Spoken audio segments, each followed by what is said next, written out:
Avec la prise de la vallée du Mississippi par Grant et la maîtrise de la mer par le nord, l'armée de McClellan passe par la baie de Chesapeake durant l'été 1862, débarque sur la péninsule virginienne et remonte la James et la York River pour tenter de prendre Richmond, la capitale confédérée. C'est le début de la campagne de la péninsule, la première offensive à grande échelle de la guerre. La situation devenant urgente pour les confédérés, une nouvelle armée est constituée avec les armées de la Shenandoah, du nord-ouest et de la péninsule, prenant la dénomination d'Armée de Virginie septentrionale en mars 1862. Cette armée joue un rôle central dans les campagnes majeures de la guerre de sécession, incarnant à la fois l'espoir et la résilience de la Confédération face à l'Union. Le général Lee, son commandant emblématique, en fut l'âme stratégique et symbolique. Issu d'une famille aristocratique de Virginie, Robert Lee était le fils d'Henry Lighthorse Harry Lee, un héros de la guerre d'indépendance américaine. Diplômé en 1829 de West Point, il se distingua par son excellence académique et sa discipline. Lee eut une carrière militaire remarquable dans l'armée des États-Unis avant la guerre civile.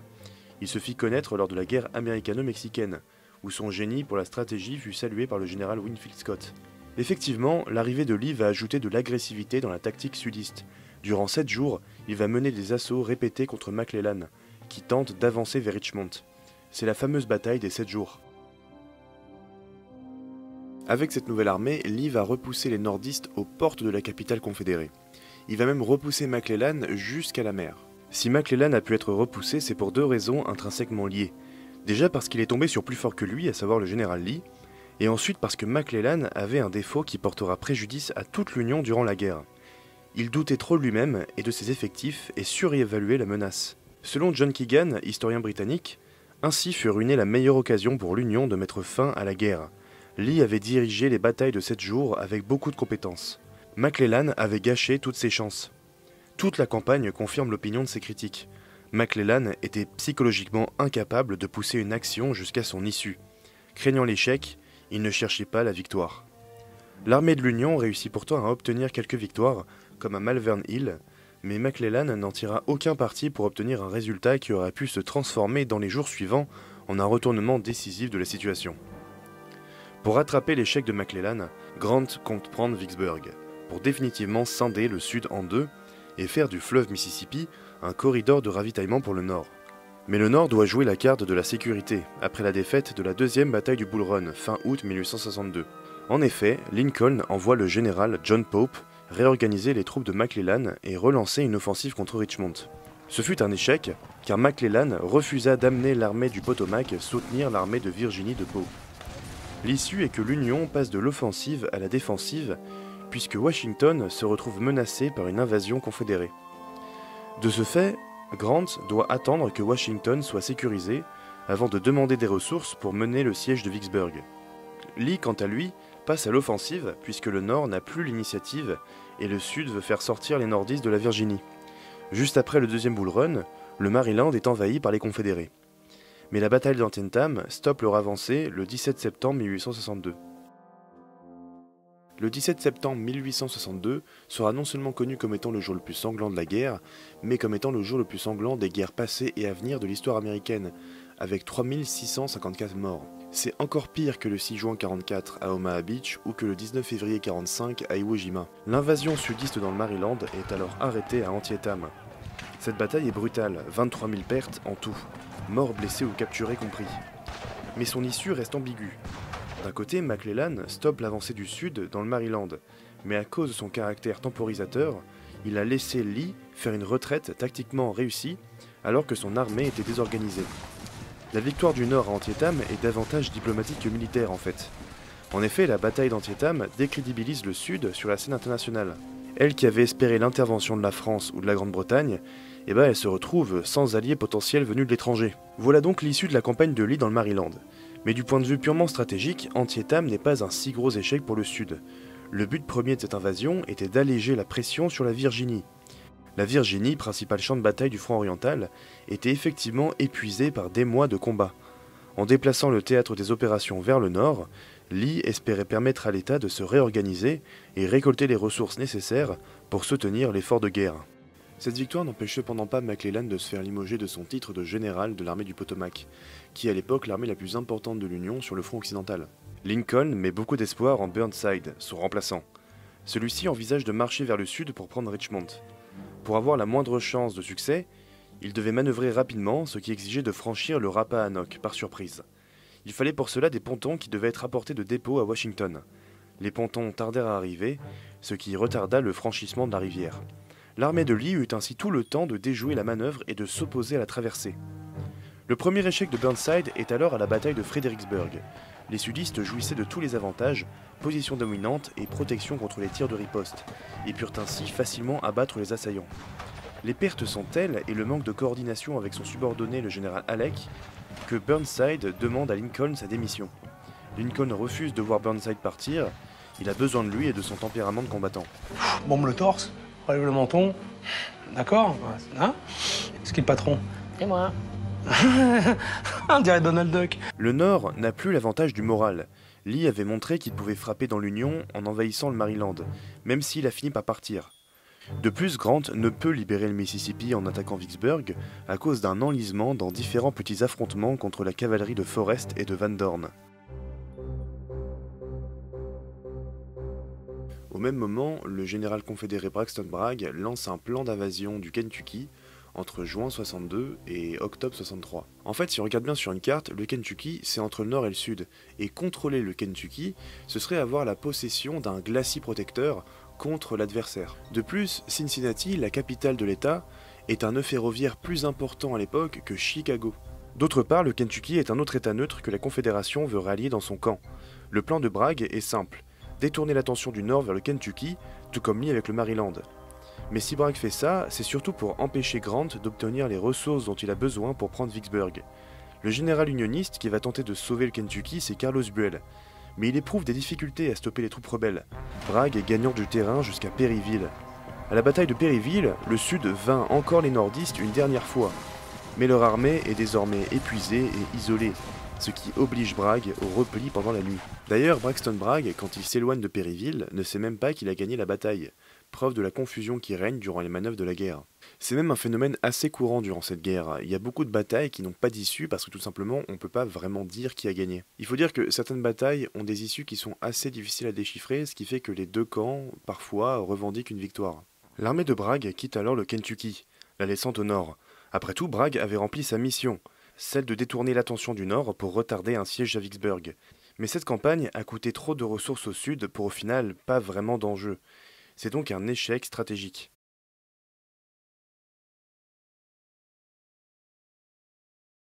Ce début d'année 63 est assez compliqué pour l'Union, qui se mange dès le mois d'avril une sérieuse défaite à Chancellorsville. Durant cette bataille, le général fédéral Hooker, remplaçant de Burnside, mène l'armée du Potomac aux deux laves du fleuve Rappahannock, afin de faire dégager Lee des frontières de l'Union. C'est la campagne de Chancellorsville. En effet, l'armée de Lee est restée en permanence à Fredericksburg. Hooker a alors laissé Lee sortir de la ville afin de le cueillir dans un terrain plus difficile, les bois de Chancellorsville. Sauf qu'il y a deux problèmes. D'abord, Lee est accompagné d'un officier subalterne avec qui il s'entend parfaitement, Stonewall Jackson, le vainqueur du premier Bull Run. L'homme qui sème la terreur au sein des armées de l'Union, réputé pour harceler ses ennemis jusqu'à la fuite ou la mort des soldats adverses. Autant vous dire que pour l'Union, avoir Lee et Jackson de l'autre côté du champ de bataille, ça la fout plutôt mal. Et ensuite, Hooker joue l'attentiste pendant trop longtemps. Lee et Jackson, qui ne manquaient ni l'un ni l'autre d'assurance, n'ont pas tardé à exploiter la situation. Le résultat est que Lee va mener devant l'Union sa meilleure bataille de toute la guerre de sécession. D'ailleurs, la bataille a un petit surnom, on l'appelle la bataille parfaite de Lee. Pour surprendre complètement les fédéraux, Lee va violer deux règles intangibles de la guerre. Ne pas diviser une armée devant l'ennemi et ne pas déplacer une armée devant des troupes adverses déployées pour livrer bataille. Les fédéraux sont bien retranchés dans une zone de forte végétation appelée la Wilderness. Or, les confédérés vont attaquer le flanc droit de Hooker, qui se trouve en dehors de la Wilderness, sans protection naturelle et exposé à une attaque surprise. Donc autant vous dire que du côté de l'Union, c'est la débandade. Alors que les forces de Hooker étaient 2 fois supérieures en nombre, l'Union est forcée de se replier sur l'autre rive du Rappahannock. Hooker sacrifiera le peu de réputation dont il jouissait en refusant de combattre au moment même où il aurait pu réussir. Comme McClellan, il avait ruiné son avantage du seul fait de son caractère timoré. La tactique de Hooker de forcer Lee à l'attaquer était certainement bonne, mais la manière dont elle fut appliquée par lui et son état-major fut catastrophique. Mais du côté du sud, on fait pas trop les malins non plus. Le général Stonewall Jackson, le héros de Manassas, est blessé mortellement durant l'assaut à cause d'un tir allié. Donc évidemment, on pourrait croire à une simple formalité de guerre, mais le truc c'est que ça va avoir un impact moral sur toute l'armée de Virginie septentrionale. Et aussi sur l'organisation de l'armée, parce qu'il était quand même un subalterne très performant. Après la débâcle, Lincoln essaie quand même de redonner du moral à Hooker, sur qui il plaçait beaucoup d'espoir. Bombe le torse, relève le menton. En même temps, il a du mal à encaisser un coup dur pareil. La bataille a quand même coûté la vie à 17 000 nordistes. Donc après, Lee est chauffé à bloc et se dit que ce serait une bonne idée d'envahir la Pennsylvanie. Donc il le fait pas pour le plaisir de la balade, évidemment, il veut en fait forcer l'Union à capituler en menaçant Philadelphie et Washington DC évidemment. Lincoln garde encore Hooker pour défendre Washington et assaillir Lee dont le cordon de communication s'étirait à mesure qu'il avançait en Pennsylvanie. Mais il répéta presque immédiatement le comportement timoré de McClellan pendant la campagne de la péninsule. Il s'était de nouveau convaincu de sa situation d'infériorité numérique et de son besoin urgent de renfort. C'en était trop. On remplace alors à nouveau le général de l'armée du Potomac avec Meade en juin 1863. Le problème avec Meade, c'est qu'il a un peu été choisi par défaut. En fait, il n'a jamais mené d'armée de campagne sur le terrain. Mais il avait une qualité que Lincoln recherchait chez ses officiers, qui était le sang-froid absolu. Après avoir pris connaissance des positions de ses troupes et de ses ennemis, Meade a un plan. En effet, fin stratège, il arrive à ses conclusions. Lee devait attaquer puisqu'il était l'envahisseur, et s'il se retirait sans livret de combat, il perdrait la face. Les forces sudistes étaient dispersées, celles de Meade relativement concentrées. S'il regroupait ses troupes suffisamment, Lee serait obligé d'attaquer. Il a donc opté pour une stratégie défensive en attendant l'assaut de Lee. L'examen d'une carte lui indique que Pipe Creek, immédiatement au sud de la frontière de l'État de Pennsylvanie, serait un lieu pour combattre Lee. Cependant, Lee fait l'inverse et dérive son armée vers Gettysburg, pour ravitailler ses troupes, notamment en souliers. Là aura lieu une bataille majeure en juillet 1863. Gettysburg est sûrement la bataille la plus connue de la guerre, et vous en avez sûrement déjà entendu parler. Si elle est aussi importante, c'est que si Lee venait à passer, c'est tout Washington qui serait en danger. Donc autant vous dire que Meade a intérêt à pas se planter. La bataille de Gettysburg, sous la confusion, fait beaucoup de tiraillements dans les deux camps. Les combats sont dantesques. Les enjeux de la bataille se reflètent dans l'acharnement des soldats à ne laisser aucune chance à l'adversaire. À la fin de la bataille, les rebelles sont en train de perdre l'avantage, mais ils tentent un dernier assaut vers le cimetière de Gettysburg, dans l'espoir de faire fuir les nordistes. Sauf que depuis, l'armée du Potomac a pris en expérience. Ce ne sont plus des recrues en face, mais des vétérans de 2 ans de guerre. Parlons un instant de cet assaut. Il faut savoir qu'elle a marqué l'histoire de la guerre de sécession parce qu'elle a été jugée comme étant une erreur stratégique majeure.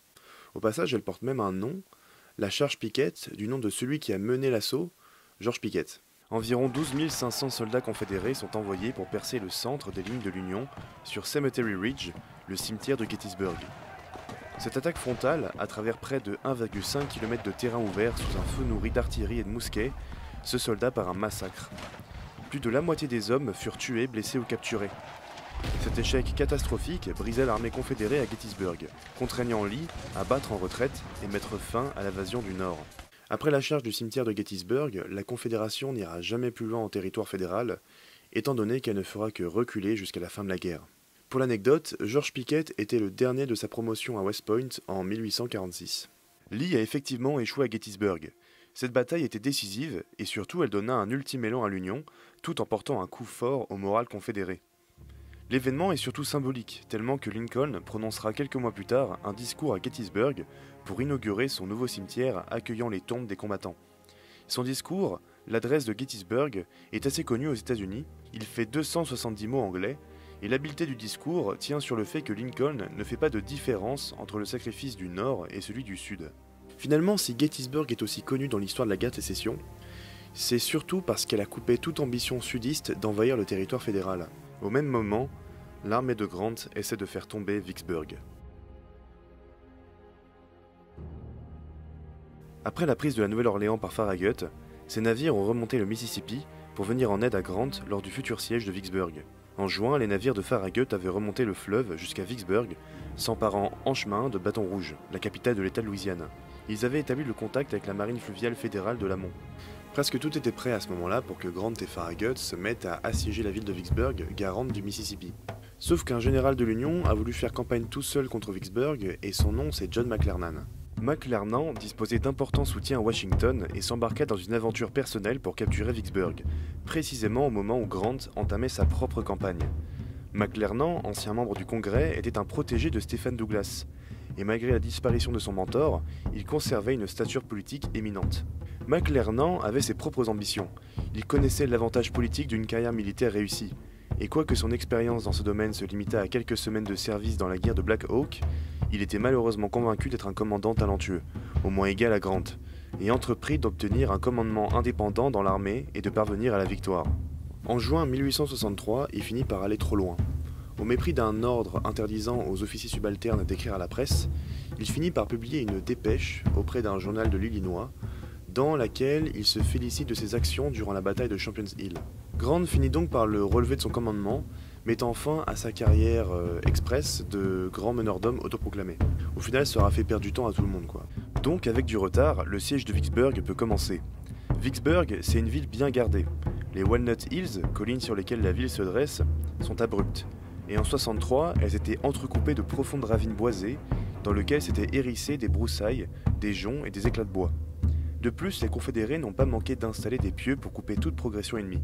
La ville fortifiée de Vicksburg, sous le commandement du général Pemberton, était donc très solide, mais la nature de son environnement était plus importante encore que ses ouvrages et ses batteries pour la protéger d'une attaque de l'Union.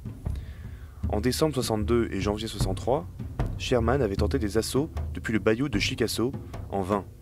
Donc au lieu de foncer tête baissée sur Vicksburg, des mois de travaux de creusement, de dragage et d'assèchement étaient nécessaires pour rendre le terrain autour de Vicksburg plus praticable. Mais ça n'a pas suffi. En avril 63, Grant était désespéré. Tous les efforts pour amener son armée sur un terrain sec sur la rive orientale du Mississippi pour lancer une offensive sur Vicksburg avaient été réduits à néant. Il eut alors une nouvelle idée qui, si elle échouait, aurait mené à une catastrophe, mais qui, si elle réussissait, offrait les perspectives d'une victoire totale.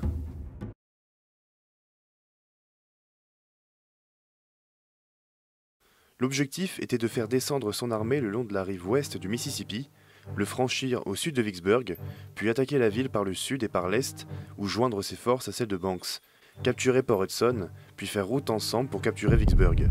Alors comme très souvent dans les plans de Grant, les premières manœuvres se font de nuit, le 16 avril. L'amiral Porter fait passer 7 canonnières et 3 navires de transport chargés de ravitaillement sous les batteries confédérées perchées sur une falaise. Afin de limiter les risques, il tente de dissimuler le bruit et les lumières des navires. Cependant, ces précautions s'avèrent inefficaces. Des sentinelles confédérées repèrent la flottille, et les canons ennemis ouvrent le feu, illuminant la falaise. Des brasiers furent allumés sur la rive pour améliorer la visibilité. En réponse, les canonnières de l'Union ripostèrent. Sauf que Porter remarqua que les tirs ennemis visaient principalement les superstructures des navires, ce qui lui fit conclure que les batteries rebelles ne pouvaient pas abaisser davantage leur angle de tir pour viser les lignes de flottaison. Il donna alors l'ordre à ses navires de longer la rive est. En passant à une distance si proche des positions rebelles, les marins de l'Union pouvaient entendre les ordres criés par les officiers ennemis et même les obus siffler au-dessus de leur tête. Malgré l'intensité de l'attaque, la flottille subit des dommages limités. 13 hommes furent blessés, mais aucun ne trouva la mort. Un seul navire, le Henry Clay, rendu inutilisable, fut incendié sur la berge pour éviter sa capture.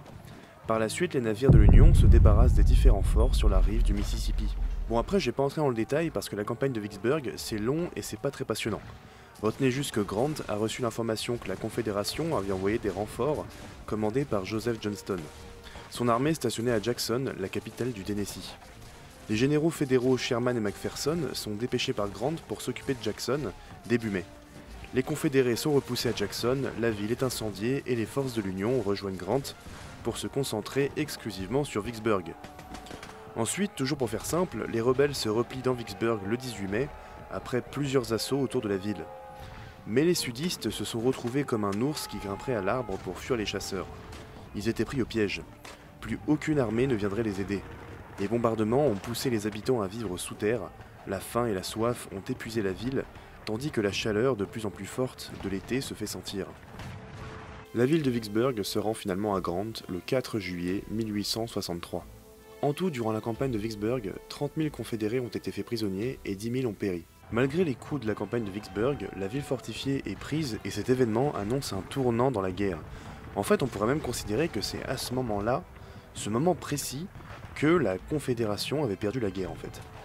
Malgré l'intrépidité des deux armées durant cette campagne, les nordistes ont partagé leurs rations avec les sudistes, faisant écrire à Grant dans ses mémoires qu'il avait vu des hommes des deux armées fraternisant comme s'ils s'étaient battus pour une seule et même cause. À cause de cette reddition, Pemberton aura jusqu'à la fin de sa vie la réputation d'avoir mené à lui seul la chute de la Confédération.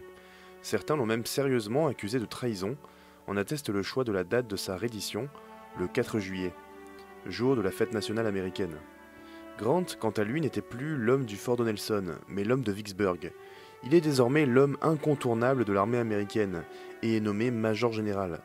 De plus, il a même eu le droit à une lettre pleine de reconnaissance écrite de la main d'Abraham Lincoln. Major General Grant, my dear General, I do not remember that you and I ever met personally. I write this now as a grateful acknowledgement for the almost inestimable service you have done the country. I wish to say a word further. When you first reached the vicinity of Vicksburg, I thought you should do what you finally did: march the troops across the neck, run the batteries with the transports, and thus go below. And I never had any faith except a general hope that you knew better than I that the Yazoo Pass expedition and the like could succeed. And when you got below and took Port Gibson, Grand Gulf, in vicinity, I thought you should go down the river and join General Banks. And when you turned northward east of the Big Black, I feared it was a mistake. I now wish to make the personal acknowledgement that you were right and I was wrong. Yours very truly, Abraham Lincoln.